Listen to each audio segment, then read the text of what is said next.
여러분 안녕하세요. 김동호입니다. 오늘도 우리 날마다 기막힌 새벽 계속할 수 있게 해주신 우리 하나님께 감사합니다. 이 말씀을 통해서 제가 어제 말씀이 CT와 엑스레이 같다 이렇게 했는데, 늘 우리를 점검하고 체크해서 죄에 물들지 않고 세속에 물들지 않고 어리석음에 빠지지 않고 하나님의 지혜로 하나님의 능력으로 늘 영적인 건강을 유지하는 데 큰 도움이 되는 우리 날기새가 되었으면 좋겠습니다. 오늘은 사무엘하 17장 21절에서 23절, 사무엘하 17장 21절에서 23절 제가 봉독하겠습니다. 그들이 간 후에 두 사람이 우물에서 올라와서 다윗 왕에게 가서 다윗 왕에게 말하여 이르되, 당신들은 일어나 빨리 물을 건너가소서. 아히도벨이 당신들을 해하려고 이러이러하게 계략을 세웠나이다. 다윗이 일어나 모든 백성과 함께 요단을 건널새 새벽까지 한 사람도 요단을 건너지 못한 자가 없었더라. 아히도벨이 자기 계략이 시행되지 못함을 보고 나귀의 안장을 지우고 일어나 고향으로 돌아가 자기 집에 이르러 집을 정리하고 스스로 목매어 죽음에 그의 조상의 묘에 장사되니라. 아멘. 70년을 조금 넘게 살았습니다. 늘 젊은 줄 알았더니 제가 벌써 70이 넘었습니다. 돌이켜 생각해보면 기적 같아요. 왜냐하면 살아온 세상이 절대로 만만하지 않았기 때문입니다. 수도 없이 많은 위험, 역경, 고난, 어려움을 헤쳐나왔기 때문입니다. 근데 제게는 그것을 헤쳐나올 만한 힘이 없었어요. 지혜도 없었어요. 어디를 가야 하는지, 무엇을 해야 하는지, 어떻게 해야 하는지 그걸 제가 어떻게 다 알 수 있었겠습니까? 제가 좀 아는 것도 있었겠지만 제가 분명히 겸손해서가 아니라 인정하는 것은 내 힘과 능력으로는 여기까지 살아올 수 없었다. 70년을 이 세상에서 버틸 힘과 능력이 내게는 없었다. 이게 제 솔직한 고백입니다. 헤쳐나올 힘도 없었고 지혜도 없었습니다. 세상은 너무나 위험하고 악하고 강했습니다. 그러면 죽었어야 되는데 죽지 않았습니다. 살아남았습니다. 여러분, 겨우 살아남았어도 기적인데, 여러분 겨우 살아남은 게 아니라 여러분 잘 살아남았습니다. 잘 살아남았습니다. 하나님의 은혜로 있을 데 없는 자 왜 구속하여 주는지 난 알 수 없도다. 제가 좋아하는 찬송이라고 간증하지 않았습니까? 전 제가 어떻게 이렇게 살 수 있게 되었는지, 이런 복을 받게 되었는지를 도무지 이해할 수가 없습니다. 분명한 건 제 능력 아닙니다. 그리고 더 중요한 건 우연히 그렇게 된 것도 아닙니다. 제 능력으로 여기까지 올 수 없었습니다. 우연을 조금 인정한다고 해도 우연만 가지고 70년을 이 험한 세상을 이렇게 그때마다 우연히 잘 피해서 여기까지 왔다? 그건 말도 되지 않습니다. 이제껏 내가 산 것도 주님의 은혜라. 100%, 200% 아멘입니다. 이제껏 내가 산 것도 다 주님의 은혜라. 여러분, 하나님의 은혜입니다. 하나님의 인도하심, 하나님의 보호하심, 하나님의 축복하심 없었으면 여기까지 살아올 수 없었습니다. 다윗도 또 고백했잖아요. 주의 지팡이와 막대기가 나를 안위하시나이다. 제가 참 좋아하는 찬송이 있어요. 제가 이제 아마 날기사하면서도 간증처럼 얘기했을 거라 생각하는데, 저는 이 다음에 죽어서 하나님 앞에 가면 하나님 만날 거 아니에요? 하나님 만나면 제가 제일 먼저 하려고 하는 것은 찬송을 부르려고 그래요. 저는 그때 하나님 앞에서 하나님 만났을 때 부를 찬송을 골라놨어요. 나의 갈 길 다 가도록 예수 인도하시니 어려운 일 당한 때도 족한 은혜 주시네. 이거 제가 참 좋아하는 찬송이거든요. 근데 그 하나님 앞에서 그 찬송을 불러야 할 가장 중요한 이유가 뭔가 하면 이 가사 때문이에요. 영영 부를 나의 찬송 예수 인도하셨네. 하나님이 저를 여기까지 인도하셨습니다. 제가 하나님 앞에 나갈 수 없는 죄인이었는데, 세상에서 다 침몰하여 죽을 뻔했었는데, 죄로 말미암아 멸망할 수밖에 없었는데, 그것을 다 해결해 주시고 인도해 주시고 지켜 주시고 나를 하나님 앞에까지, 하나님 나라에 이르게 하신 게 그게 예수님이지 누구시겠습니까? 영영 부를 나의 찬송 예수 인도하셨네. 이게 제 간증이고 이게 제가 부를 찬송입니다. 요즘 우리는 다윗과 압살롬의 이야기를 읽고 있어요. 여러분, 다윗은 패배한 사람이고요, 압살롬은 승기를 잡은 사람이에요. 이 순간만큼은 압살롬은 강한 사람이고 다윗은 패하여 도망가는 약자예요. 그러나 여러분, 그것은 과정일 뿐 끝이 아니었어요. 압살롬이 완전히 다윗을 멸하고 끝내려고 자기 아버지를 죽이려고 별별 계략을 다 써요. 그런데 하나님이 이 사람을 보내고 저 사람을 보내고, 그래서 그 모든 계략을 다윗에게 다 일러줘서 그 계략에 무효하게 다 강을 건너고 모든 사람이 다 피해서 한 사람도 죽은 사람 없이 다 그 압살롬의 계략으로부터 구원을 얻어요. 그게 이 성경의 이야기예요. 우연이죠? 우연히 그렇게 모든 조합이 맞아떨어져서 많은 사람들이 알게 모르게 다윗을 돕고 위험에 빠진 사람, 여기 지금 다윗에게 그 압살롬의 계략을 일러주려고 하는 사람이 들통났는데 어떤 여인이 또 우물 속에 가려졌다가 살려서 그 사람이 다윗에게 가서 그걸 일러줌으로 압살롬에게 죽지 않았거든요. 이런 모든 일들이 우연히 일어나는 일이죠. 천만의 말씀입니다. 천만의 말씀입니다.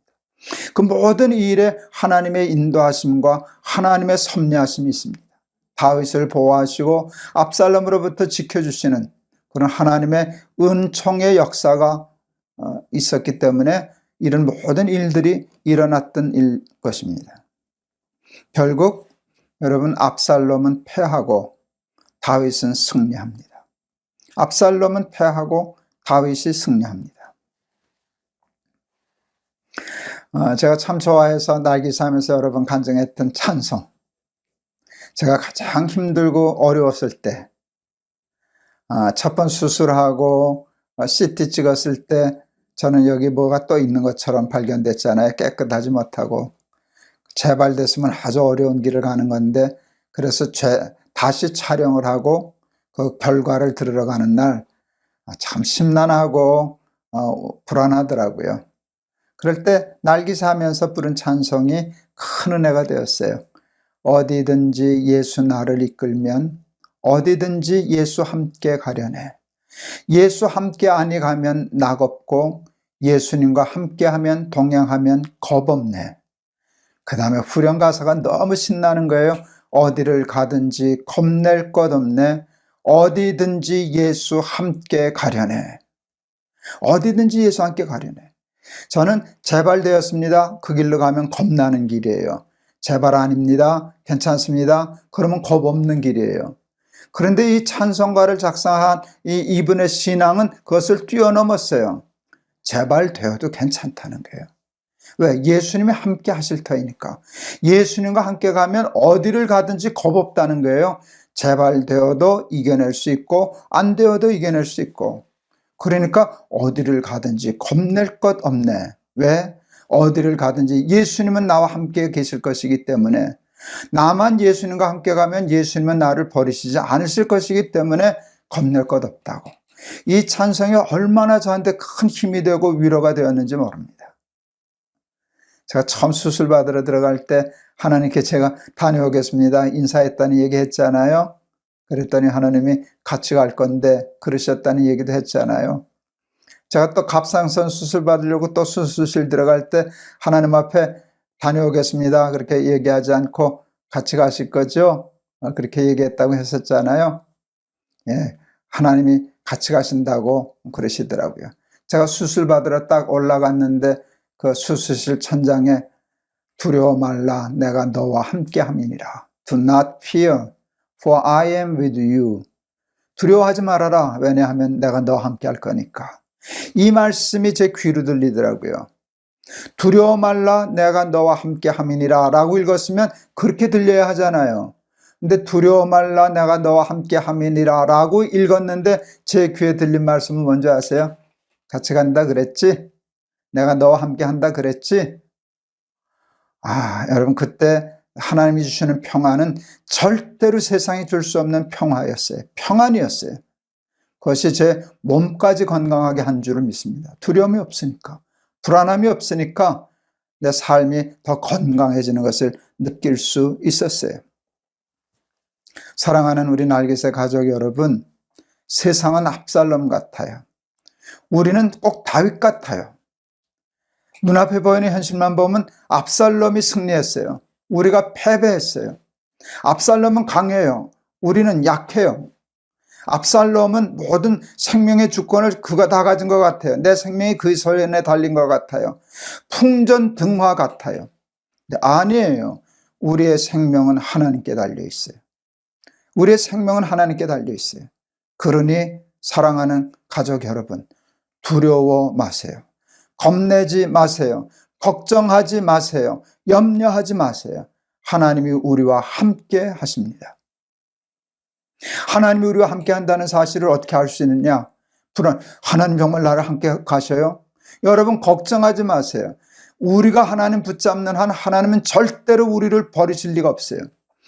하나님의 손을 놓치는 것은 우리지 하나님이 아니에요. 우리가 하나님의 손을 놨기 때문에 하나님을 놓치는 거예요. 우리가 하나님을 붙잡는 한 하나님은 절대로 우리의 손을 놓으실 리가 없어요. 그러니까 두려워할 거 없어요. 붙잡고 있으면 돼요. 어떤 상황에서도 예수님과 함께 가겠다, 떨어지지 않겠다, 붙어 있겠다라고 생각하면 그 다음에 안심하세요. 다윗을 지키시는 하나님, 믿음의 사람들을 지키시고 보호하시는 하나님이 우리를 안전하게 하나님 나라에까지 인도해 주실 줄을 믿습니다. 그러니까 제가 하나님 나라에 가면 그 찬송 불러야죠. 영영 부를 나의 찬송, 예수 인도하셨네. 어려운 일 당한 때도 족한 은혜 주시네. 나의 앞에 반석에서 샘물 나게 하시네.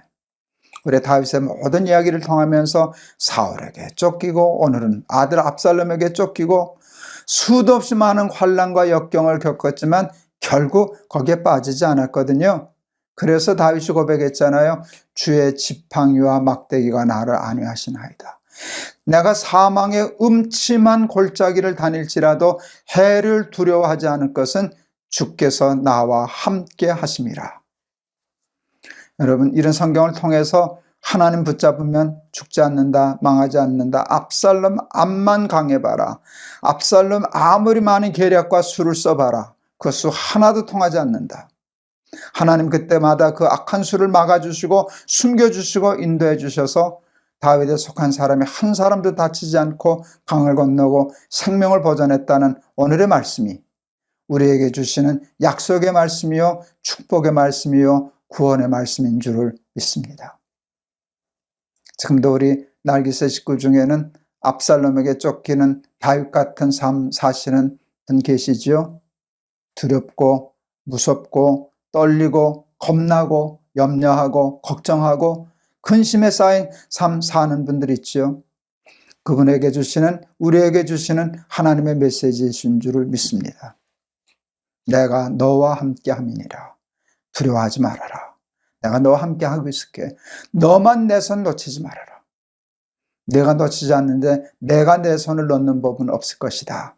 오늘 주시는 말씀인 줄 알고 하나님 붙잡은 손 꼭 붙잡아서 사망의 음침한 골짜기에서도 생명의 길을 당당하게 걸어가는 다윗과 같은 사람들 다 되실 수 있기를 축원합니다. 기도하겠습니다. 압살롬은 다윗을 죽일 모든 계략을 다 세웠습니다. 그런데 이 사람을 통해서, 저 사람을 통해서 그 계획이 다 수포로 돌아가고 다윗은 생명을 건집니다. 우연 아닙니다. 다윗의 능력 아닙니다. 다윗은 지금 힘없습니다. 그런데 다윗은 죽지 않습니다. 결국 죽는 것은 압살롬입니다. 누가 강하냐 약하냐, 누가 지혜로우냐 지혜롭지 못하냐 중요한 게 아닙니다. 누가 하나님의 편인가 아닌가가 중요합니다. 하나님의 편이었던 다윗은 살았고 욕심 때문에 하나님의 손 놓았던 압살롬은 죽었습니다. 우리 사랑하는 날기세 가족들 중에도 압살롬에게 쫓기는 다윗처럼 고난 중에, 역경 중에, 위험 중에, 곤란 중에 처한 우리 식구들이 있는 줄을 믿습니다. 두려워하고 불안해하고 염려하고 걱정하고 근심하는 하나님의 사람들, 오늘 말씀을 듣고 힘을 얻게 하여 주시옵소서. 내가 하나님 손 붙잡는 한 죽는 것은 압살롬이고 사는 것은 다윗이다. 죽고 멸망하지 아니리라. 두려워 말라. 내가 너와 함께 함이니라. 이 말씀을 듣고 새 힘을 얻고 승리하는 우리 날개새 가족들 다 되게 하옵소서. 예수 그리스도 이름을 받들어 기도하옵나이다. 아멘. 압살롬은 강했고 다윗은 약했어요. 강한 압살롬은 죽었고 약한 다윗은 살았어요. 우리의 생명은 강하고 약하고 인간의 지혜와 능력, 우연에 달려있는 게 아니라 하나님께 달려있기 때문에 어디를 가든지 하나님과 함께하는 사람은 겁낼 것 없어요. 두려움과 공포가 엄습하는 세상 속에서 하나님이 주신 오늘 말씀 가지고 여러분 참 평안을 누리고 승리하는 삶 살아가는 우리 날개새 가족들 다 되시기를 축원합니다. 여러분 감사합니다. 여러분 내일 또 뵙겠습니다. 여러분 사랑합니다. 힘내세요.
여러분 안녕하세요. 김동호입니다.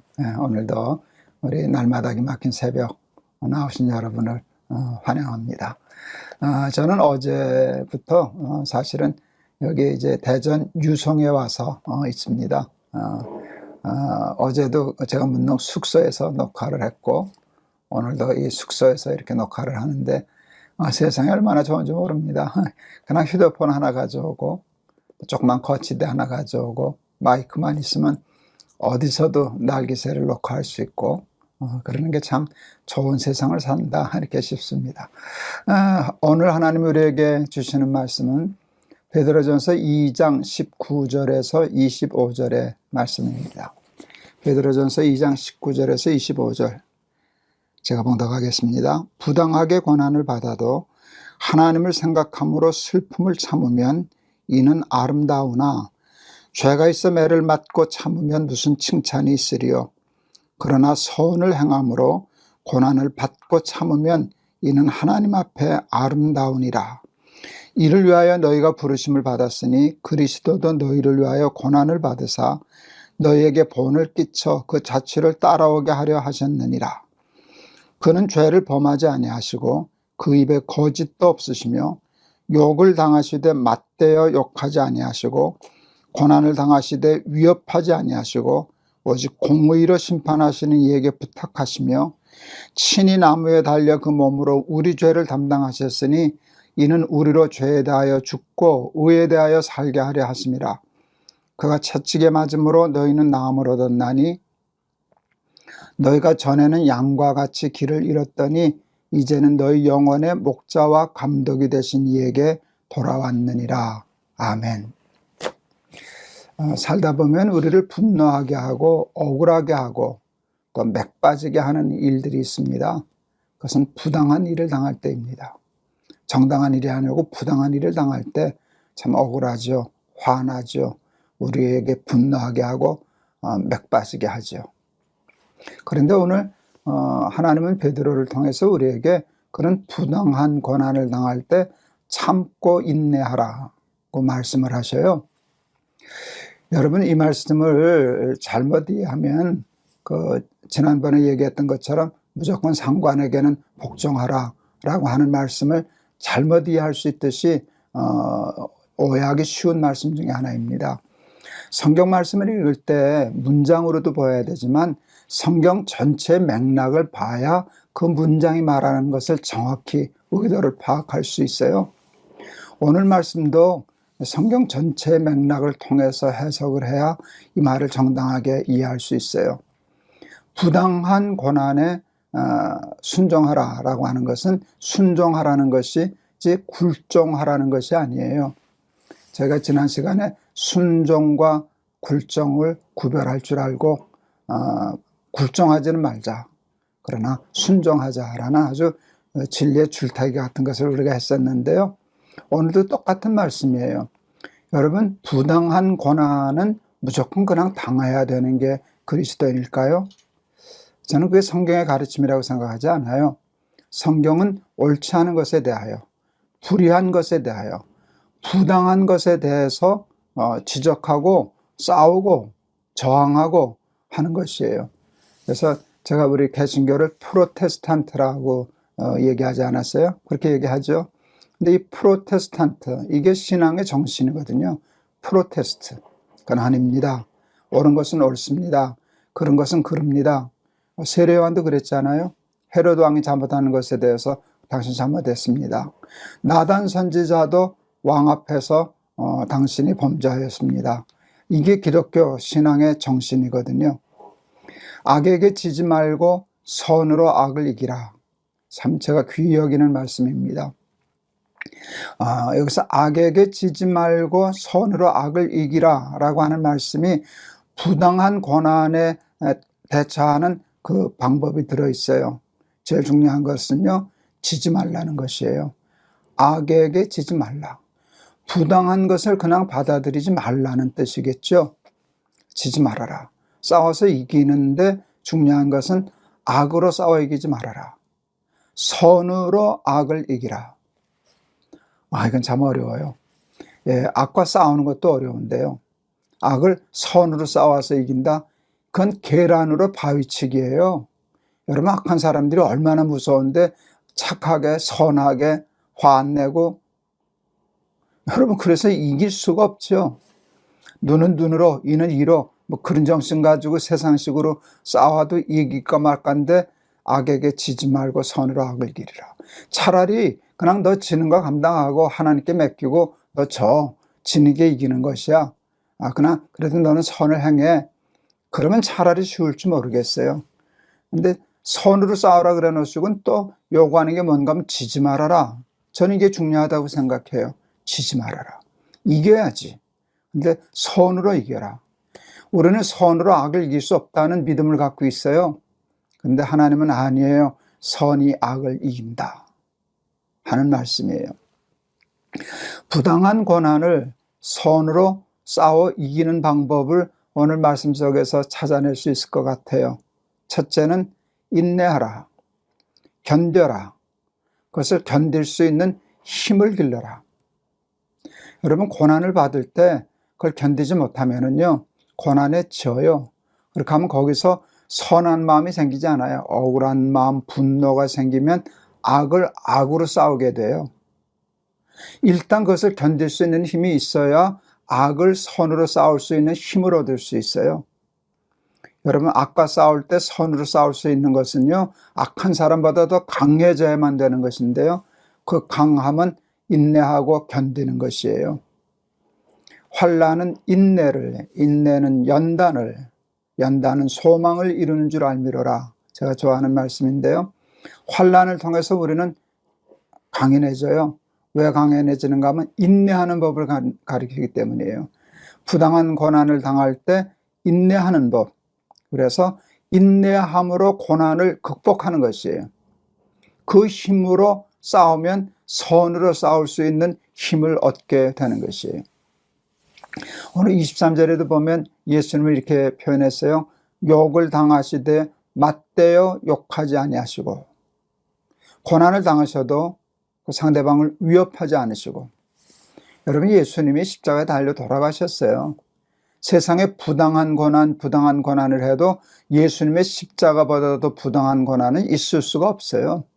근데 예수님은 그걸 받아들이시잖아요. 그리고 뛰어넘으시잖아요. 그 다음에 더 중요한 거는요, 예수님이 그들을 진멸시킬 수 있어요. 내가 천군 천사를 불러다가 이거 진멸할 수 없을 줄 아느냐. 베드로가 칼로 그 말고의 귀를 잘랐을 때 예수님이 그렇게 말씀하셨잖아요. 근데 위협하지 않았어요. 그들 힘으로 제압하지 않으셨어요. 저는 학교 다닐 때 한참 우리가 민주주의에서 데모들 많이 했어요. 신학생들도 데모를 참 많이 했어요. 근데 저는 이제 데모하는 방식에 조금 회의가 있어서 저 방법으로 문제가 해결이 될까 하는 생각이 있어서 사실은 저는 데모하는 일에 잘 참여하지 못했어요. 좀 비겁한지도 모르겠지만 제 양심적으로 비겁해서라기보다도 제 생각이 좀 달랐어요. 어쨌든. 근데 제가 아마 6.29 선언 나기 직전에 이건 해도 너무한다 해서 저도 난생 처음으로 데모에 나갔었어요. 그때 아마 전도사, 신학생, 목회자들만 모여서 하는 집회였는데 세문안 교회에서 예배드리고 그 다음에 광화문으로 나가는 것이었어요. 처음 체류탄도 맞아보고 그랬었습니다. 그 체류탄 독한데 체류탄 쏘니까 우리 시위대가 잠시 그 골목으로 피선했었어요. 그 주변에 살던 분들이 문을 열어서 다 우리 숨겨주고 그러더라고요. 체류탄 맞아 너무 견디기 힘드니까 세수도 하고 그러는데 그 세수하면 안 된다 그러더라고요. 어쨌든 그럴 때 그 시위대들이 악에 바쳤어요. 화가 많이 났죠. 그러니까 거기 있는 사람이 전도사, 장로, 목사인데 별 욕이 다 나오더라고요. 뭘 죽여야 된다니 밟아야 된다니 분노로 싸우는데 그때 제가 생각을 했어요. 예수 믿는 사람이 데모하면 데모는 해도 좋은데 기독교식으로 기독교 정신으로 해야 되지 않을까. 그런데 악을 당하니까 악에 바쳐서 악으로 싸우려고 그러는구나. 예수 믿는 사람의 데모는 이러면 안 되는데 하는 생각을 했던 적이 있었습니다. 고난을 잘 이기고 감당하는 사람들 때문에 그 고난을 이기고 부당함을 극복합니다. 여러분, 이건 보통 어려운 실력이 아닙니다. 보통 어려운 실력이 아닙니다. 그런데 예수님이 그 부당한 고난을 당하신 게 아니라 극복하신 것이죠. 자신의 그 믿음으로, 삶의 실력으로 뛰어넘고 감당하니까 어떤 역사가 일어나요? 우리가 죄 사함 받고 우리가 구원을 얻고 하는 놀라운 구원의 역사가 일어나지 않겠습니까? 고난 당할 때가 많습니다. 부당한 고난을 당할 때가 많습니다. 굴종하고 그냥 꼬리 내리고 굴종하는 것을 순종하는 것이라고 타협하지 않고 죽으면 죽으리라 순교를 각오하고라도 부당한 것에 저항할 줄 아는 정신은 가져야 합니다. 그런데 끊임없이 성경에 우리가 가르쳐주는 것은 그 저항하는 방법이 세상과 달라야 한다는 것입니다. 선해야 된다는 것입니다. 선으로 악을 이기려고 하면 그 고난을 인내할 수 있는 힘을, 그래서 고난을 당했는데 분노하지 않는 거예요. 억울해하지 않는 거예요. 하나님을 생각하면서 참는 거예요. 그 참는 힘이 있으면 악을 악으로 갚지 않고 악을 악으로 싸우지 않는 그런 능력을 갖게 되는 것이에요. 악에게 지지 말고 선으로 악을 이기라. 고난을 당할 때 분노할 줄 알지만 그것을 뛰어넘어서 인내함으로 실력을 키우고 악을 악으로 갚지 않고 선으로 이길 수 있는 능력을 갖추라. 이것이 오늘 성경이 우리에게 가르쳐주는 맥락이 아닐까 싶습니다. 악에게 지지 말고 선으로 악을 이겨서 이 땅에 하나님의 공의, 하나님의 정의를 실천할 수 있는 우리 사랑하는 날기새 식구들 다 되실 수 있기를 축원합니다. 기도하시겠습니다. 성경 그냥 잘못 읽으면 참 오해할 말씀이 참 많습니다. 그냥 오늘 말씀도 그냥 부당한 고난을 참고 견뎌라 하는 말씀으로만 이해하면 또 매우 중요한 대목을 놓치게 됩니다. 악에게 지지 말고 선으로 악을 이겨라. 부당한 고난을 이겨내기 위해서 인내하는 것부터 배워라. 그리고 부당한 고난에 대해서 분노를 제거하고 인내하는 마음으로 고난을 이긴 마음으로 선한 마음을 가져서 그 선한 마음으로 악과 싸워 이겨라 하는, 정말 하나님만이 하실 수 있는 것을 우리에게 요구하시는데 하나님을 믿는 믿음의 힘과 능력으로 그와 같은 삶을 실천하며 살아갈 수 있는 우리 날기새 가족들 다 되게 하옵소서. 예수 그리스도 이름을 받들어 기도하옵나이다. 아멘. 성경 공부하는 거는 참 재밌어요. 네. 이런 깨달음을 얻고 이런 길을 찾아가면 참 살기는 어려운데요. 하나님의 말씀의 깊이가 깊구나. 우리가 보통 생각하는 수준의 삶이 아니구나. 근데 정말 하나님은 우리가 그렇게 살기를 원하시고 또 우리가 바라고 기도하면 그런 삶을 살 수 있게 해주시는구나 생각하면 얼마나 재밌고 기쁜지 모르겠습니다. 오늘 말씀 듣기는 쉬워도 살기는 정말 어려운 말씀입니다. 악에게 지지 말라는 거 중요해요. 순종하라는 말씀이 지라는 말씀이 아니거든요. 이기라는 말씀이거든요. 그것을 잘 부당한 고난도 하나님의 고난을 생각하면서 이겨낸 마음으로 분노하지 않고 욕하지 않고 악한 방법으로 싸우지 않고 선한 방법으로 싸워서 드디어 부당함을 이겨내고 하나님의 공의를 실천해내는 그런 고도의 삶을 살아가는 우리 날개새 식구들 다 되시기를 축원합니다. 여러분 감사합니다. 내일 또 뵙겠습니다. 여러분 사랑합니다.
여러분 안녕하세요. 김동호입니다.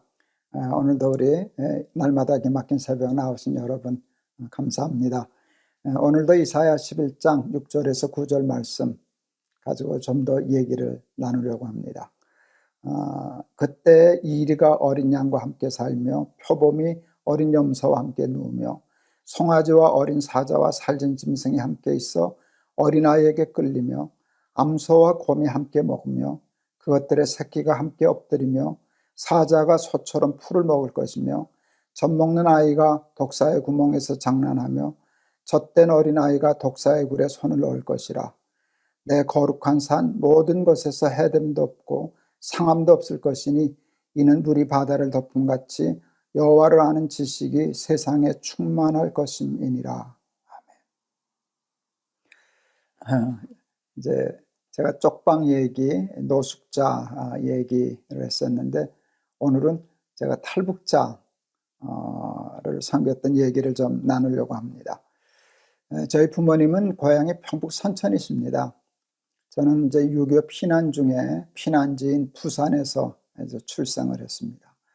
이제 부모님 고향이 이북이어서 그런지 제가 이북을 평양을 꽤 여러 번 간 적이 있는데 첫 번 평양 그 비행장에 이렇게 탁 내렸을 때 핏줄이 땡긴다는 말을 제가 몸으로 알았어요. 이 기분, 이 마음을 핏줄이 땡긴다 그러는구나 하는 걸 알게 되었어요. 북한 어떻게 하든지 좀 북한 분들 좀 어려운 분들 섬기고 도와보려고 애를 쓸 때 왜 그러냐? 제가 이제 오해도 받고 뭐 주사파니 빨갱이니 오해도 받지만 왜 그러냐? 이제 그랬을 때 그냥 저는 간단히 대답했어요. 핏줄이 땡겨서 그래요. 마음이 움직이니까. 그러다가 우리 이제 남한에 넘어온 탈북민들을 보게 되었어요. 역시 또 핏줄이 땡기더라고요. 그래서 이제 탈북민들을 어떻게 하든지 좀 섬겨야 되겠다 하는 마음이 생겨서 탈북민들을 섬기면서부터는 이제 제가 이북을 가지 못했습니다. 이북에서 싫어하는 일일 테니까. 하여간 어쨌든 그래서 이제 탈북민들을 섬기게 되었어요. 많은 탈북민들이 이 땅에 넘어왔는데 남한 사회에 적응을 못합니다. 여러분 사회주의 속에서 살던 사람은 자본주의에 와서 살 길이 없어요. 이 경쟁을 뚫고 나갈 길이 없어요. 잘 적응을 못해요. 교회 목회하시는 분들이 안타까운 마음에 사업하시는 작은 회사나 공장에 취직도 시키고 그러는데 보통 2달을 적응을 못하고 튀어나오더라고요. 제가 그래서 왜 그러나 해서 한번 탈북민들에게 그때 여쭤봤어요. 그러니까 이제 우리 교회 시작하고 얼마 안 됐었는데 그때 월급이 너무 적어요. 그런 얘기를 들었습니다. 그때 그 2023년도에 평균 한 60만 원 탈북자 월급이 돼서 그건 너무 심하다. 저걸 어떻게 사나. 그래서 제가 그 공장 하시는 분들, 회사 하시는 분들에게 왜 탈북자들 월급을 저렇게 박하게 주시냐고 그랬더니 그 사장님들 얘기는 좀 달라요. 저들이 일을 할 줄 모른다는 거예요. 여러분 사회주의에 있는 사람들은 일할 줄 모릅니다. 일해도 돈 주고 안 해도 돈 주고 또 돈도 주지도 못하지만 그러니까 열심히 일해야 되겠다는 DNA가 없어졌어요. 그냥 갔다 왔다 하고 또 북한은 경제적으로 다 무너진 나라라 뭐 출근해봐야 공장에 가야 일감이 없어요.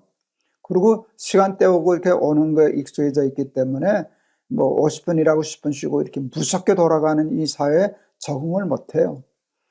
제가 나중에 공장 세우고 이제 그랬을 때 신문 기자 한 분이 우리 탈북민들 공장 지원을 이제 인터뷰했는데 아주 그 타이틀이 근사한 게 떴어요. 남한 공장은 전기도 안 나가요. 죽겠다는 거죠. 이렇게 기계가 쉬지 않고 돌아가니까. 여러분 북한은 전기 몇 번 들어오는지 아세요? 한국은 전기가 끊어지지 않잖아요. 1년 내내가 단전 없죠. 큰일 나죠. 북한은 언제 들어올까요? 어쩌다 들어와요. 어쩌다 들어와요. 한 달에 몇 번 끊어지는 게 아니라 전력 사정이 그렇게 나쁘니까. 그런 데서 일하다가 남한사회에 적응을 못하죠. 좀 얘기가 길어졌습니다. 그래서 제가 탈북민들한테 물었어요. 얼마 받고 싶으시냐고 그랬더니 100만 원은 받으면 좋겠다. 그래서 제가 참 엉뚱한데 저들에게 100만 원 월급 줄 공장을 우리가 만들어야 되겠다. 그래서 처음으로 그 파주에다 메자닌 아이팩이라고 하는 박스 공장을 세웠습니다. 말도 안 되는 짓이죠. 사업을 모르는 목사가 탈북민들 데리고 그때 100만 원 저들이 달라 그래서 124만 원 월급 주기로 결심하고 박스 공장을 세웠어요. 장로님들이나 교인들이 많이 걱정을 했죠. 그때 제가 교인들한테 큰 소리 쳤어요. 할 수 있느냐 없느냐도 중요하지만 해야 할 일인가 아닌가도 중요하지 않냐. 그리고 하나님은 뒀다 어디 쓰냐. 하나님은 뒀다 어디 쓰냐 하고 큰 소리 뻥뻥 쳤었습니다. 그래서 이제 공장을 시작을 했어요. 근데 쉽지 않았습니다. 역시 쉽지 않았어요. 뭐 순식간에 자본 잠식하고 문 닫기 직전까지 몰렸을 때 제가 밤마다 이 찬송을 참 많이 불렀어요. 속으로. 씨를 뿌릴 때에 나지 아니할까 슬퍼하며 심히 애탈지라도. 정말 애가 타더라고요. 근데 그 다음에 후렴 가사가 그렇게 은혜스럽더라고요. 나중 예수께서 칭찬하시리니 기쁨으로 단을 거두리로다. 거두리로다 거두리로다 기쁨으로 단을 거두리로다. 많이 적자를 보더니 결국은 흑자를 내더라고요. 그 흑자 낸 날도 신문에 크게 났어요. 그 노숙자가 아니죠. 탈북민들을 고용한 사회적 기업이 흑자를 냈다. 이건 정말 뉴스감이었죠. 제가 이제 그 공장을 하면서 하나님께 이렇게 얘기했어요. 하나님, 저 공장하면서 전도 안 할랍니다. 예수 믿으라 소리 안 할래요. 전도 하나님이 좀 해주세요. 저는 그냥 공장만 열심히 하겠습니다. 예수 그리스도의 심정을 가지고 저들을 섬기겠습니다. 제가 왜 전도를 안 하겠다 그런 줄 아세요? 전도하고 싶어서. 제가 생각을 해봤어요. 그 탈북민들이 우리 공장에 올 때 다 알아요. 교회가 세웠다는 것, 대표가 이사장이 목사라는 거. 그러면 저들은 다 계산해요. 교회는 나가줘야 되겠구나. 근데 교회를 나가주는 건 나가는 게 아니에요. 그게 도리어 교회를 나가는 것을 방해해요. 그래서 제가 역으로 도리어 전도하지 않아야 되겠다 생각했어요. 저들의 마음을 움직여야 되겠다. 우리가 진심으로 저들을 섬기면 마음 움직여서 예수 믿음 마음이 날 거다.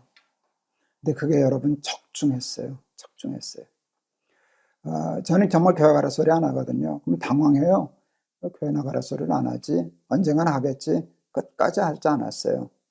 근데 저희 공장에 다니는 분들이 예수 많이 믿었어요. 교회 참 많이 나갔어요. 최소한 50% 이상은 자발적으로 교회를 다녔어요. 근데 끝내 안 다닌 사람도 있죠. 한 4년 동안 저희 공장에서 일하다가 이제 다른 직장으로 간 이제 우리 탈북자 부부가 있었는데, 저희 공장을 떠난 지 6년 만에, 그러니까 저를 처음 만난 지 10년 만에 제가 있는 사무실을 찾아왔어요. 제가 없을 때 찾아왔는데 추석이라고 추석 선물을 들고 왔어요. 편지를 하나 넣고 갔는데 제가 이름도 안 잊어요. 조광아무개인데, 예. 우리 공장 4년 동안 교회 안 다녔거든요. 예수 안 믿었거든요. 그런데 10년 만에 아파트를 샀다고. 그런데 목사님, 아파트를 샀는데 그동안 새까맣게 잊고 살았던 목사님과 옛날 그 메자닌 아이팩 공장이 생각났습니다. 우리 탈북자도 어떻게든 살게 하시려고 그렇게 했었던 것이 기억이 나서 요즘은 우리 부부가 매일 저녁에 목사님 유튜브 보고 찾아서 설교 듣고 잡니다. 그리고 저희 그 재단에, PPL이라고 하는 재단에 매달 후원금도 보내주고 그랬어요. 결국 성공했잖아요. 그런 마음으로 저들을 섬기니까 하나님의 나라가 전달되더라고요. 꼭 공장에서 직장 예배 드리는 거 좋죠. 근데 꼭 그렇게 안 해도 마음으로 섬기니까 이리와 어린 양이 함께 뒹구는 그런 세상을 만들어주고, 차별하지 않고 인간적으로 하나님이 똑같은 사람이라고 보신 눈으로 저들을 섬기고 이렇게 평등하게 됐더니 하나님의 나라가 이루어지더라고요. 제가 이제 그 교회를 사임하고는 어느 큰 제약회사 회장님이 돌아가시면서 자기 그 유산을 저한테 맡겨주셔서 또 탈북자들 위한 장학재단도 세우고 일을 했었는데, 그때 저들에게 그 일본식 라멘 프랜차이즈를 만들어주는 엉뚱한 일을 했었어요. 한 1년 동안 저들을 이제 훈련을 시켜요. 요리 훈련도 시키고 가게 경영하는 것도 훈련시켜서 라멘 가게를 하나씩 만들어줬어요. 한 1억 5천, 많이들만 한 2억 정도 되는데 70만 원 매출을 올리면 그거로 자기 생활비 한 2, 300만 원 가져가고 저희들 계산으로 2년이면 1억 5천을 갚아서 자기 가게를 만드는 프로젝트였어요. 아마 우리가 한 10개, 열 몇 개까지 프랜차이즈를 냈었는데 노재편 바람이 부는 바람에 어려움을 많이 겪어서 결국 문 닫았습니다. 근데 서울에 어느 쪽에 이제 그 지점을 하나 냈는데 그건 성공을 했어요. 그 사장이 너무 열심히 일을 해서 2년 만에 결국 그거 다 갚더라고요. 하루 매상이 100만 원 펑 넘었었으니까 그걸 열심히 해서 갚았는데 제가 한날 저건 물었어요. 제가 늘 얘기했거든요. 갚으면 네 거, 못 갚으면 우리 거. 그 못 갚는다고 우리가 뭐 감옥에 보낼 수 있는 것도 아니니까 못 갚으면 그 덤태기를 우리가 쓰는 거죠. 근데 갚으면 네 거, 못 갚으면 내 거. 우리가 이런 일을 왜 한다고 생각하느냐? 그랬더니 도무지 그걸 모르겠습니다. 사실은 목사는 자기 남동생이 저한테 그랬습니다. 누나 이거 사기야. 그게 말이 되냐? 어떻게 알지도 못하는 사람한테 몇 천만 원씩 들여서 1년 또 훈련시키고 1억 5천만 원씩 투자해서 가게를 맡기고 벌어서 갚으라 그러고 벌면 네 거, 망하면 내 거. 그게 말이 되냐? 이거 무슨 사기야. 그랬다고. 근데 이게 막상 진짜 자기 누나가 그렇게 해서 벌고 가게를 자기 것을 만드는 것을 보고 제 남동생도 우리 훈련을 받았던 기억이 있는데 자기도 모르겠다고.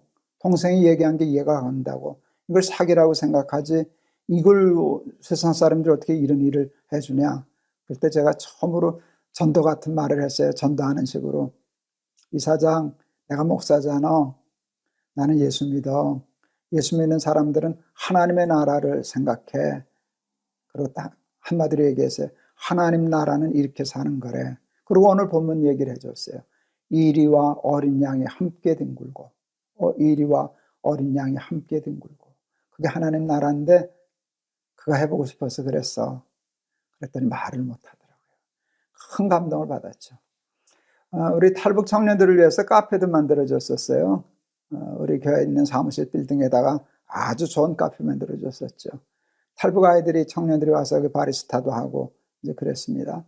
근데 그 점장하던 아이가 그렇게 우리가 잘해주는데도 친한데도 교회를 잘 안 가더라고요.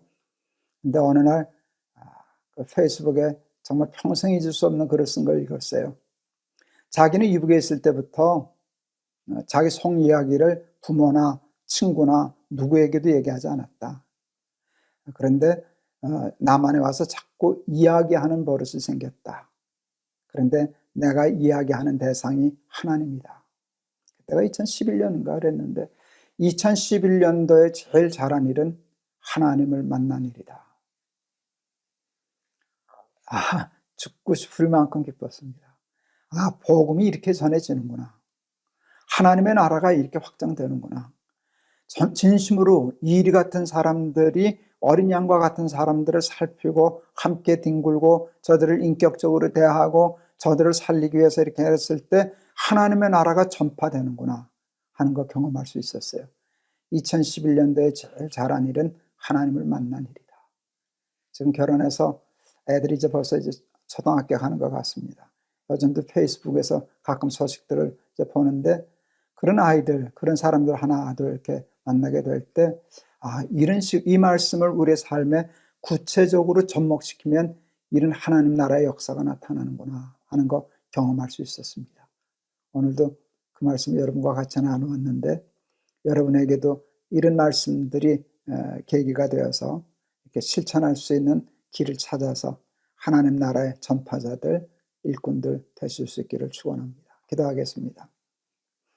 오늘도 이사야 11장 6절에서 9절의 말씀을 어떻게 목회의 삶에 적용했고 그것이 어떤 열매를 맺었는가를 같이 나누었습니다.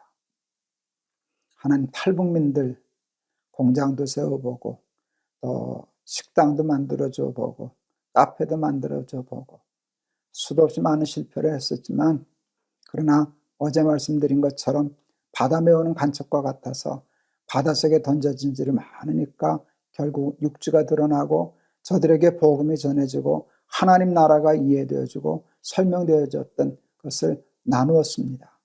우리 사랑하는 날개새 식구들에게도 말씀이 육신이 될 수 있는 길을 열어주셔서 은혜와 진리가 이 땅에도 충만하여 하나님 나라를 이루어가는 하나님의 백성들 다 되게 하옵소서. 예수 그리스도 이름을 받들어 기도하옵나이다. 말씀을 듣기만 하고 은혜만 받고 가슴이 뜨거워만 지고 그리고 아무런 열매도 맺지 않는 게 습관화되면 안 됩니다. 저거 김 목사니까 했지, 높은 투승이교회니까 했지, 그런 거 없습니다. 여러분 그렇게 핑계하면 안 됩니다. 누구나 할 수 있습니다. 꼭 저처럼 뭐 공장을 만들고 카페를 만들고 돈 많이 들어가는 거 그것만이 능사는 아닙니다. 작으면 작은 대로 할 수 있고 크면 큰 대로 할 수 있는데 이런 말씀들이 자극이 되어서 여러분들의 이 이사야 11장 6절에서 9절의 말씀이 여러분의 삶에 육화되는 길들이 발견되어질 수 있기를 바라고 또 하나님 나라의 간증자들이 되실 수 있기를 기대합니다. 여러분 감사합니다. 내일 또 뵙겠습니다. 여러분 사랑합니다.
여러분 안녕하세요. 김동호 목사입니다. 오늘도 우리 날마다 맡긴 새벽 찾아 나오신 여러분을 진심으로 환영합니다. 여러분 혹 아시는 분은 아시는 분도 계실 터인데요.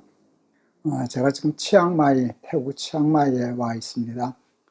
제가 해마다 치앙마이에서 조금씩 지내곤 하는데요. 지난 토요일 날 여기 와서 지금 이 녹화하는 시간은 월요일이고요. 아마 이 방송에 나갈 때는 수요일이 되지 않을까 이렇게 싶습니다. 제가 치앙마이를 이렇게 오는 몇 가지 이유가 있어요. 첫째는 운동하기 위해서입니다. 제가 오랜 당뇨 환자고 그래서 이렇게 전지훈련 하듯이 1년에 한두 달씩 이렇게 체력 보강하고 가서 또 한 10달 일하고 이런 시스템을 꽤 오래전부터 해서 운동하기 위해서 오는 게 첫째 목적이고요. 또 중요한 목적이 있어요. 떠남, 단절의 연습입니다. 그래서 나 없어도 되는 선교회, 나 없어도 되는 교회, 또 나도 교회나 떠나서도 살 수 있는 연습, 일종의 좀 사치스럽지만 이것도 일종의 광야 훈련이라고 얘기할 수 있습니다. 여기 오면 참 좋은 게 있어요. 제가 아주 즐기는 것인데요. 제가 이래봬도 서울에 있으면 썸바디 아닙니까? 아는 사람 참 많고 그래서 일도 참 많은데 여기 오면 참 좋아요. 저는 완전히 노바디예요. 아무도 모릅니다. 또 바보가 돼요. 여기 오면 글도 읽을 줄 모르지, 말도 할 줄 모르지, 말하는 거 듣지도 못하지. 그러니까 어리버리한 할아버지로 지내는데 1년에 한두 달이라도 그렇게 내가 아무것도 아닌 존재로 살아가는 것도 저한테는 참 좋은 일이어서 이렇게 여기 자주 오곤 합니다. 그리고 이제 작년부터는 여기 태국에 있는 교회 청년들, 제가 청년들을 마음에 있어서 태국 청년들 부흥을 좀 일으키면 좋겠다 해서 그 DD 프로젝트라고 Dare to Dream이라고 태국계 청년들을 좀 선동해서 청년들 찬양 집회도 하고 전도 집회도 하고 그 일을 좀 푹 주셨더니 이 아이들 벌써 움직여서 제가 오는 토요일 날 지난 토요일 날 첫 찬양 콘서트를 했는데요. 자그마한 예배당이지만 한 200석 되는 예배당인데 그 예배당을 꽉 채워서 찬양하고 기도하고 말씀 듣고 하는 그런 집회가 일어나서 또 제가 여기 와서도 이래저래 또 한 가지 일은 벌이게 되어서 그런 목적으로도 오는데 여름에는 이제 한 달 정도 있다가 가려고 합니다. 여러분 위해서 기도해 주시고 또 많이 이해해 주시기를 바랍니다.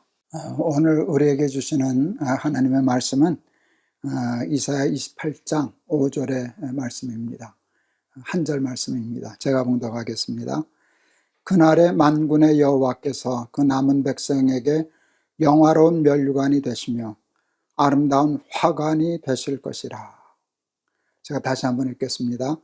그날에 만군의 여호와께서 그 남은 백성에게 영화로운 면류관이 되시며 아름다운 화관이 되실 것이라.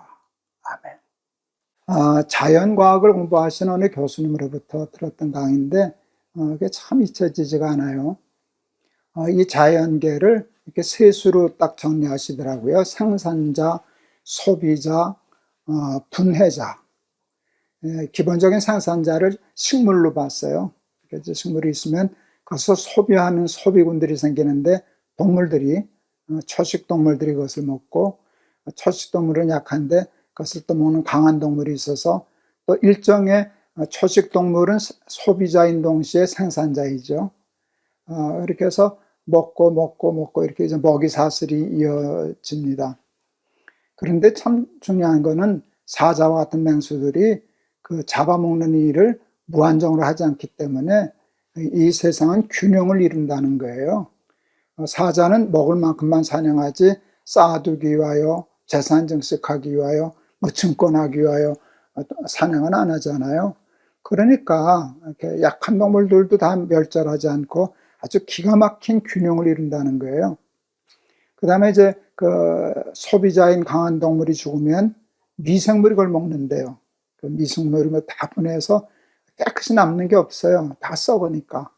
그런데 그 미생물은 또 누가 먹는가 하면 생산자가 먹어요. 이렇게 먹이 사슬이 교묘하게 설계되어 있어요, 하나님이. 그래서 이 세상에는요, 균형과 또 이렇게 밸런스가 잘 맞아서 공해라는 개념이 없는 완벽한 하나님의 창조의 지혜를 이 세상에서 볼 수 있습니다. 그런데 욕심으로 사냥하는 유일한 동물이 있어요. 그 사람입니다. 다 먹지도 못할 거, 다 쓰지도 못할 그 욕심에 벌고 쌓아놓고 그러다가 한쪽에서는 없어서 굶어 죽고 한쪽에서는 나와서 썩어 돌아가고 그러면서 세상을 완전히 망가뜨려 놓고, 인간의 욕심이 한두 끝도 없으니까 그 욕심을 채우기 위해서 과학이 발달하는데요, 산업혁명이 발달하기 전에는 인간들이 대부분 다 사람들이 가난했답니다. 근데 가난했기 때문에 자연 환경이 너무 건강하고 좋았다는 거예요. 우리는 지금 그것을 가난하다라고 얘기하지만 사실은 그렇게 사는 게 더 좋을 수도 있는데, 산업혁명이 나타나면서 인간의 욕심을 이렇게 충족시키기 위해서 이렇게 과잉 생산이 되다 보니까 인간이 다 입지도 쓰지도 못하니까 남는 것들은 쓰레기가 되죠. 쓰레기가 있어도 계속 쌓이니까 이제는 우리가 다 알지 않습니까? 지구가 쓰레기장이 되어가고 있고 우주까지도 쓰레기장이 되어가고 있고 공해가 일어나고, 그래서 이 세상이 지금 파멸의 길로 치닫고 있다는 거 우리가 참 잘 아는 일입니다. 근데 인간의 욕심은 물질적인 욕심에만 국한되지를 않아요. 인간의 탐욕은 여러분 그 명예욕이 더 어쩌면 더 강할는지 모릅니다. 근데 그 욕심도 적절한 명예가 필요하죠. 근데 건강한 명예, 또 건강한 권력도 있어야 되는데 그걸 욕심으로 하다 보니까 그 명예를 얻게 되면, 권력을 얻게 되면 그것을 함부로 얘기함으로 세상을 여러분 이 물질적인 공해보다 더 정신적인 공해가 더 심한 아주 병든 그런 지구를 만들어내고 말았습니다. 제가 88년도에 이제 처음 아마 미국을 간 것 같습니다. 미국 가서 이제 어느 교회 갔다가 수소로 갈 때 어느 교인 한 분이 저를 차를 태워줬는데 그분이 조금 이해하기 어려운 얘기를 하더라고요. 아마 헌금을 조금 많이 하시는 분 같았는데 처음 보는 목사에게, 젊은 목사에게 자기 교회 담임 목사 흉을 좀 보시더라고요. 그 내용은 아직도 잊혀지지 않는데 자기가 헌금을 굉장히 많이 하는데 자기를 다른 사람하고 똑같이 대우한다고, 굉장히 오래 88년도 얘기니까 그때 이분이 교회를 주식회사라 알고 있구나 하는 생각을 하고, 이민교회가 만일 이런 정서라면 참 목회하기 어렵겠다 하는 생각을 한 적이 있습니다. 조금 부정적이고 비판적인 눈으로 본 면이 많아요. 그런데 제가 그때 봤어요. 제 나이 또래 때 미국을 가거나 이민을 가신 분들은요, 굉장히 빠릿빠릿하고 똑똑하고 공부도 잘하고 이런 분들이 되게 이민을 많이 가셨어요. 지금은 이제 다 갈 수 있는 보편화됐지만 저희 나이 때 대개 보면은 뭐 소위 서울대, 연대, 고대 그런 출신들이 참 많았어요. 우리나라 사람들이 똑똑하고 성실하기 때문에 거기 가서 열심히 해서 돈은 꽤 벌고 큰 집도 사서 살고 또 뭐 좋은 차도 타고 다니고 이제 그러는데 영어가 잘 안 되고 그러니까 그냥 세탁소 하고 구멍가게 하고, 그래서 돈은 좀 벌었지만 사회적인 욕구 충족이 안 되는 거예요. 근데 많은 교인들이 교회 와서 그걸 풀더라고요. 장로님, 권사님, 집사님, 교회라고 하는 그 집단에서 주인 노릇하고 장로를 권력인 줄 알고 이러다 보니까 교회가 많이 나빠지는구나. 그 명예욕이라고 하는 것, 면류관을 쓰겠다라고 하는 그 의식이 교회를 망가뜨리고 있구나 하는 생각을 그때 좀 하게 되었어요. 그러고 보니까 여러분 그게 꼭 미국 교회만은 아니더라고요. 모든 한국 교회, 모든 교회의 문제가 결국은 사람이 면류관을 쓰고 사람이 하나님 자리를 대신하려고 그러고 하나님의 영광을 가로채고 이런 것들이 교회를 타락시키고 부패시키고 그런다는 걸 알게 되었어요. 아마 삼성 장군이었던 걸로 알고 있습니다. 삼성 장군이셨는데 교회 장로님이셨어요. 그 장로님이 간증하는 얘기 제가 들었는데 잊혀지지 않습니다. 그 사단장, 군단장 그러니까 교회를 나가면 부대에서 그 사단장 앉는 자리를 딸이 팔걸이 의자로 해서 따로 놨었답니다. 그거 사용했었어야 되는데 예배 드릴 때만큼은 그냥 교인으로 예배 드리셨어야 되는데 그냥 군인의 문화 때문에 그냥 그렇게 대접받고 그러기 시작했습니다. 인정받고 왕처럼 대접받고 이러는 생활을 했었는데 어느 날 꿈에 천국을 갔답니다. 이 장로님 직접 하신 간증입니다. 가서 했는데 거기 면류관들이 쫙 있더라는 거예요. 다 임자가 있어서 쓰는데 자기가 남만 찾아도 없더라는 거예요. 뭐 이거 쓰는 거 좋아하시는 어른인데 근데 나중에 보니까 면류관 다 하고 개털로 만든 면류관이 하나 이렇게 딱 남아있는데 이것까지 저거 하면 내 건 없다 싶어서 임자 물어도 안 보고 이렇게 턱턱 썼답니다. 근데 이렇게 쓰고 보니까 자랑스러운 면류관이 아니라 쓴 게 부끄러운 개털로 된 면류관이어서 벗으려고 했는데 그게 벗어지질 않아서 밤새 그것을 벗느라고 애쓰다가 잠을 깼다. 여기서 이제 장로님이 깨주셨어요. 하나님이 자기를 책망하신다는 걸 알고요. 그러면서 그 장로님이 이렇게 간증하고 다니셨어요. 여러분, 저는 개털 장로입니다. 저는 개털 장로입니다. 그 장로님만 그랬을까요? 헛된 영광, 헛된 면류관, 하나님의 영광을 가로채고 여러분 살아가면서 그런 욕심 탐욕들이 물질에 대한 탐욕, 명예에 대한 탐욕, 자리에 대한 탐욕, 면류관에 대한 탐욕 때문에 자신과 세상과 교회를 얼마나 망치며 살아가는지 이루 말로도 알 수 없습니다. 그것에 대한 에브라임의 그 면류관에 대해서 하나님 심판하시겠다는 얘기를 우리가 했었는데 오늘 하나님이 우리에게 말씀하세요. 너희들 그런 거 욕심 부리고 살지 말아라. 그렇게 하면 마지막 날에 내가 진짜 면류관을 너에게 씌워주마. 내가 너에게 화관을 씌워주마. 정말 부끄럽지 않은 자랑스러운 영광의 면류관을 내가 씌워주마.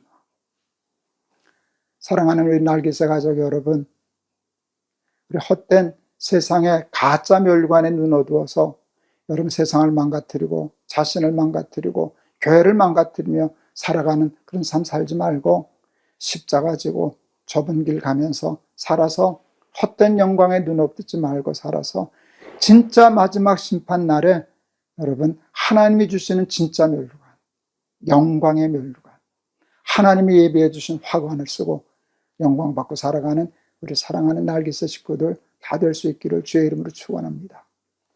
사도 바울이 이런 고백하잖아요. 예수 그리스도를 아는 지식이 가장 고상함을 인하여 내가 세상의 모든 자랑, 사람들이 생각하는 면류관을 배설물로 여겼다. 우리 날개새 식구들의 신앙의 수준이 거기까지 이르렀으면 좋겠습니다. 물질에 대한 것, 물질 필요하죠. 어떤 권력도 필요하죠. 명예도 필요하죠. 그것을 면류관으로서가 아니라 하나님 나라를 위해 사용할 수 있는 바울의 로마 시민권처럼은 사용하지만 그 헛된 영광에 눈 어두워서 세상을 망가뜨리고 사람을 망가뜨리고 자신을 망가뜨리고 하나님을 마음 아프게 하는 삶 살지 않는 우리 날개새 식구들 다 될 수 있기를 주의 이름으로 축원합니다. 한번 기도하겠습니다. 사탄의 시험에 들어서 선악과 따먹고 늘 스스로 하나님이 되려고 하나님의 영광을 도둑질하고 진짜 영광도 아닌 진짜 면류관도 아닌 가짜 면류관에 쏘가서 교회를 망가뜨리고 세상을 망가뜨리고 사람을 마음 아프게 하고 자신의 삶도 추하게 하며 살아가는 이 세상 속에서 하나님 우리 사랑하는 날개새 식구들 바울 같은 사람 되게 하여 주시옵소서. 세상의 모든 자랑을 예수 그리스도를 아는 지식의 가장 고상함을 인하여 배설물처럼 여길 줄 아는 사람 되게 하여 주옵소서. 로마 시민권은 하나님의 나라를 위하여만 쓰게 하여 주옵소서. 그리하여 마지막 날에 하나님이 예비하여 주신 참 면류관, 영광의 면류관, 하나님이 예비하신 화관의 주인공들이 다 될 수 있도록 우리 하나님, 우리 날개새 가족들을 축복하여 주시옵소서. 예수 그리스도 이름을 받들어 기도하옵나이다. 이런 설교 듣기는 쉬운데요, 하기도 쉬운데요, 살기는 너무 어렵습니다. 살기는 너무 어렵습니다. 제가 아까 여기 치앙마이 오는 제가 중요한 이유 중에 하나가 노바디 연습이라고 얘기하지 않았어요? 여기 오니까 정말 좋더라고요. 아무도 저 아는 사람 없잖아요. 태국 사람들은 말도 못하니까 어떤 점에 화가 나도 싸우지도 못해요. 이렇게 그러고 있는데 그러고 사는 것도 참 좋다. 여기서 제가 무슨 무슨 자랑스러운 것도 없고 아무것도 없거든요. 그런 연습을 해서 정말 마지막 날에 하나님이 주시는 진짜 멸류관을 쓸 수 있는 우리 날개새 가족들 다 되셨으면 좋겠습니다. 여러분 감사합니다. 여러분들 건강하세요. 여러분 사랑합니다.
여러분 안녕하세요. 김동호입니다.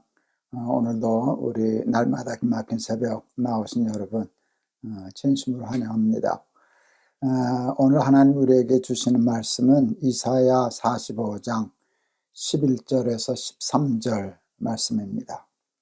이사야 45장 11절에서 13절 제가 봉독하겠습니다. 이스라엘의 거룩하신 자 곧 이스라엘을 지으신 여호와께서 가라사대 장래일을 내게 물으라. 또 내 아들들의 일과 내 손으로 할 일에 대하여 내게 부탁하라. 내가 땅을 만들고 그 위에 사람을 창조하였으며 내가 친수로 하늘을 펴고 그 만상을 명하였노라. 내가 의로 그를 일으킨지라 그의 모든 길을 곧게 하리니 그가 나의 성읍을 건축할 것이며 나의 사로잡힌 자들을 값이나 갚음없이 놓으리라. 만군의 여호와의 말이니라 하셨느니라. 아멘. 우리 현대인들은 과학을 신봉하죠. 또 과학은 참 놀랄만한 어떤 지혜가 담겨져 있는 인간의 능력이라고도 얘기할 수 있겠습니다. 그런데 과학적인 사고의 가장 중요한 기본은 원인 없는 결과는 없다는 겁니다. 결과가 있다는 것은 그 원인이 있다는 것이에요. 처음에 그 원인을 잘 모르지만 사람들은 그 결과를 가지고 파헤치기 시작해요. 어떻게 해서 이런 결론이 나올 수 있었을까? 어떻게 해서 이런 결과가 나올 수 있었을까를 해서 결국은 그 원인을 찾아내죠. 그 원리를 찾아내고 그것을 해명해내고 하는 일들이 과학적인 작업이라고 얘기할 수 있겠습니다. 그런데 이렇게 과학하는 사람들이 창조는 믿지 않고 진화를 믿어요. 근데 진화는 원인이 없다는 거거든요. 어떤 원인이 우연히 생겼다는 거거든요. 원인이 있긴 있는데 모르죠. 그러니까 우연이라고 얘기를 해서 그것이 발전하고 발달해서 이런 생명과 인간과 우주가 되었다라고 얘기하는데, 여러분, 그것처럼 비과학적인 주장이 어디 있을까 이렇게 싶습니다. 세상은 이게 보면 알죠. 우연히 생겨난 것이 아니라는 것이. 누군가가 전지전능한 분이 만드신 것이라고 하는 일은 양심적으로 상식적으로 생각하면 누구나 다 알 수 있습니다. 이 우주는, 이 세상은, 그리고 인간은, 생명은, 그리고 이 우주 만물이 돌아가는 그 자연의 질서와 그 섭리들을 보면 우연의 결과라고 얘기하기에는 너무나 위대하고, 또 위대할 뿐만 아니라 너무나 섬세합니다. 제가 요즘 막내 손주 보는 재미에 푹 빠져 있지 않습니까? 이제 다음 달이면 이제 돌이 되는 아이인데요. 아직 이제 돌이 채 안 된 아이죠. 한 달 전부터인가 제 엄마 아빠가 오렌지를 먹이더라고요. 처음 오렌지를 먹더니 눈을 찡그려요. 시다는 소리죠. 그러면서도 놓질 않아요. 왜? 단맛도 느껴지니까. 그래서 그걸 먹으면서 눈을 찡그리고 그러면서도 또 먹고 하는 모습을 보고 제가 참 별거 아니지만 어떻게 우리 손주가 내가 느끼는 맛을 똑같이 느낄 수 있을까? 어떻게 오렌지를 마시면 눈이 감길까? 전 그게 참 신기했어요. 오늘도 우리 선욱이 보고 왔는데 가위를 보면 우리 그 지애비인 그 우리 둘째 어렸을 때 모습이 그대로 있어요. 표정도 그대로 나오고요. 제일 놀라운 거는요, 머리카락. 아주 심한 곱슬이었거든요. 근데 아주 예쁜 곱슬이었어요. 근데 오늘 우리 손자를 보니까 우리 아들 어렸을 때 머리하고 똑같더라고요. 근데 그런 것을 보면서 어떻게 우연히 생겼다고 얘기할 수 있을까요? 저는 이제 어제도 병원을 다녀오고 이제 검사를 하려고 그랬는데 가면은 체혈을 해요. 피를 뽑아요. 그 피를 뽑으면 많은 것들이 나오는데 다 숫자로 얘기해야 되잖아요. 뭐 농도가 어떻게 되고 뭐 수치가 어떻게 되고 다 그러는데 그 수치가 이 세계 사는 모든 사람들에게 다 일정하게 적용이 된다는 것. 요 정도 수치가 나오면은 당뇨고, 더 심하면 그건 심한 거고, 그렇지 않으면 좀 가벼운 거고 하는 그 진단의 기준이 되는데요. 여러분, 그게 모든 사람이 똑같기 때문에 그런 결과가 나오는 것 아니겠어요? 그러니까 약도 만들어지는 것이고 치료가 되는 것이지, 우연히 생겨서 된 일들이라고 하면 그렇게 정교하고 섬세하고 통일될 수가 없어요. 그건 뭐 아무리 얘기해도 지나치지 않죠. 하나님은 오늘 우리에게 말씀하셔요. 내가 만들었어. 내가 만든 거야. 친히 내 손으로, 친수라고 오늘 표현하셨더라고요. 내가 내 손으로 만든 거야 하고 하나님이 말씀하시는데, 저는 하나님 본 적 없지만 이 자연을 보면 이건 신이 만든 것이라고 하는 것을 그냥 이해할 수 있어요. 우리 인간이 만든 거하고는 솜씨가 다른 거거든요. 수준이 다른 거거든요. 스케일이 다른 것이잖아요. 그래서 신이 계신다 하는데 오늘 성경은 말씀하셔요. 그 신이 나야. 근데 저는 그것을 믿지요. 저는 신이 있다는 것은 이해할 수 있어요, 논리적으로. 그런데 그 신이 하나님이라고 하는 사실은 논리적으로 증명할 수는 없어요. 그것은 믿음이에요. 우리 천지를 창조하신 전능하신 신이 창조주가 우리 성경에 나타난 하나님이시다. 왜 하나님이 그렇게 내가 만들었다고 그렇게 말씀하셨기 때문입니다. 그런데 여러분, 이 우주 만물을 보면, 또 생명을 보면은요, 정말 신묘막측하다. 신묘막측하죠. 측량할 길이 없을 만큼 신기하고 묘하지요. 그런데요, 그런 전능하신 하나님이 복음이 뭔지 아세요? 나를 아신다는 거예요. 나를 사랑하신다는 거예요. 자기 생명보다도 도리어 우리의 생명을 더 귀히 여기신다는 거예요. 우리를 살리시기 위하여 당신을 십자가에 못 박는 신이시라는 것이에요. 여러분, 이 이상의 복음은 없어요. 이 이상의 복음은 없어요. 천지를 창조하신 전능하신 하나님이 나를 사랑하신다. 나를 아신다. 나를 지키신다. 나를 보호하신다. 사망의 음침한 골짜기에서도 건져내려 하신다. 여러분, 이 이상의 복음은 세상에 없습니다. 그러므로 사망의 음침한 골짜기를 다닐 때가 혹 있죠. 우리가 죄로 말미암아 이 세상을 다 망가뜨려 놨기 때문에 이 세상은 사망의 음침한 골짜기 투성이에요. 그런데 하나님은 우리를 내버려 두시지 않으세요. 내가 너를 지켜줄 거야. 내가 너를 건져낼 거야. 반드시 구원할 거야.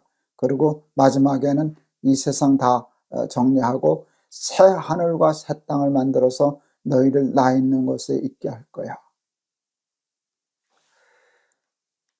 저는 어려서부터 자주 말씀드렸지만 참 좋은 교회를 다녀서 좋은 목사님을 만나고 정말 좋은 선생님을 만나고 좋은 장로님들을 만나서요, 교회가 너무 좋았어요. 교회가 너무 좋아서 저는 하나님이 믿어졌어요. 조금의 의심도 없이 하나님이 믿어졌어요. 오늘 제가 얘기하는 이 일을 말할 뿐만 아니라 그냥 저는 믿어요. 믿어지는 걸 어떡하겠어요. 그런데 이게 믿어지니까 저라고 사는 일에 어려운 일이 없겠어요? 없었겠어요? 앞이 깜깜하고 절망적인 일이 없었겠어요? 마음 아프고 슬프고 괴로운 일이 왜 없었겠어요? 그래서 가끔은 낙심도 하고 절망도 하고 고통도 하지만 그때마다 그냥 십자가 하나만 바라봐도 새 힘을 생기고, 왜? 믿어지니까. 난 너 죽는 꼴 못 본다. 내가 무슨 수를 써서도 너는 살려낼 거야. 이렇게 하시는 게 믿어지니까. 그래서 제가 크게 불안해하지 않고 두려워하지 않고 이렇게 꿋꿋이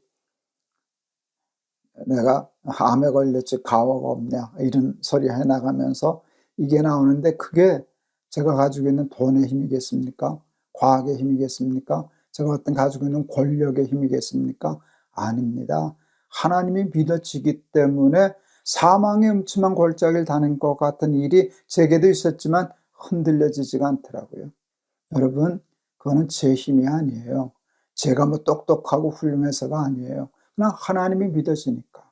그 믿음의 내용이 뭔가, 이 천지를 창조하신 하나님, 이 세상을 봐라, 이게 얼마나 엄청난가, 얼마나 위대한가, 얼마나 섬세한가, 얼마나 정확한가, 그리고 온 땅의 생명으로 충만한데 그것을 창조하신 하나님이 나를 사랑하신다. 나 살리시겠다고 당신의 생명을 대가로 지불하셨다.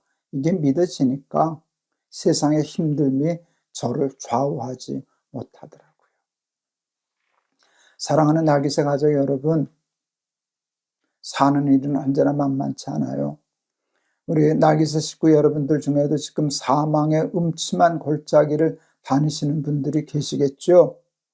예, 계실 거예요. 많이 계실는지도 몰라요. 근데 오늘 하나님 주신 말씀을 기억하세요. 내가 만들었어. 내가 내 손으로 직접 친히 만들었어. 너희들의 생명을 내가 만들었어. 그리고 너는 내 아들이야. 너는 내 딸이야. 내가 너를 지킬 거야. 너를 구원할 거야. 너를 살려낼 거야. 하느님의 음성을 꼭 듣고 이 말씀을 믿음으로 말미암아 사망의 음침한 골짜기에서도 여러분 평안을 누리고, 내가 누워 자고 깨었으니 여호와께서 나를 붙드심이로다, 이렇게 고백했던 다윗과 같은 믿음으로 풍랑이는 세상 속에서도 하늘의 평강을 누리고 살아가는 우리 사랑하는 날기새 식구들 다 되실 수 있기를 주의 이름으로 축원합니다. 기도하시겠습니다. 오직 의인은 믿음으로 말미암아 살리라 하는 말씀을 기억합니다.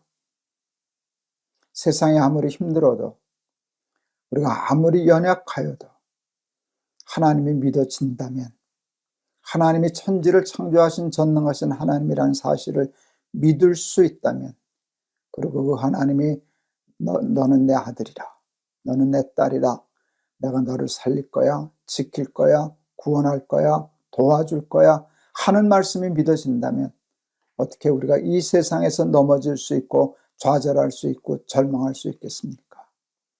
오직 의인은 믿음으로 말미암아 산다 하였는데, 하나님, 우리 사랑하는 날기새 가족들에게 이 믿음을 축복으로 허락하여 주셔서 그 믿음으로 말미암아 사망의 음침한 골짜기에서도 해를 두려워하지 않고 푸른 초정에 눕고 쉴 만한 물가에 인도하시는 하나님을 찬양하는 삶 우리도 살게 하옵소서. 예수 그리스도의 이름을 받들어 기도하옵나이다.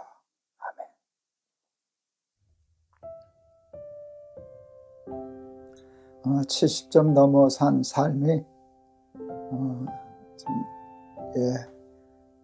잘못하면 건방지다고도 얘기하실런지 모르지만 저는 성공했습니다. 잘 인생의 길을 달려올 수 있었습니다. 겸손한 척 하려고 하는 것이 아니라 제 능력이 아닙니다. 저에게는 그 힘이 없었어요. 저는 오직 의인은 믿음으로 말미암아 산다는 말씀을 100% 이해합니다. 그리고 동의합니다. 믿음이 있으면 어떤 상황 속에도 사는데 그 믿음은 복잡할 것 없어요. 천지를 창조하신 분이 하나님이시다. 그 하나님이 나를 사랑하신다. 그 하나님이 나를 살리려 하신다. 살리신다. 이 사실을 믿고 험한 풍랑 속에서도 주님이 주시는 평강을 누리는 우리 날개새 가족들 다 되시기를 축원합니다. 여러분 내일 또 뵙겠습니다. 여러분 사랑합니다.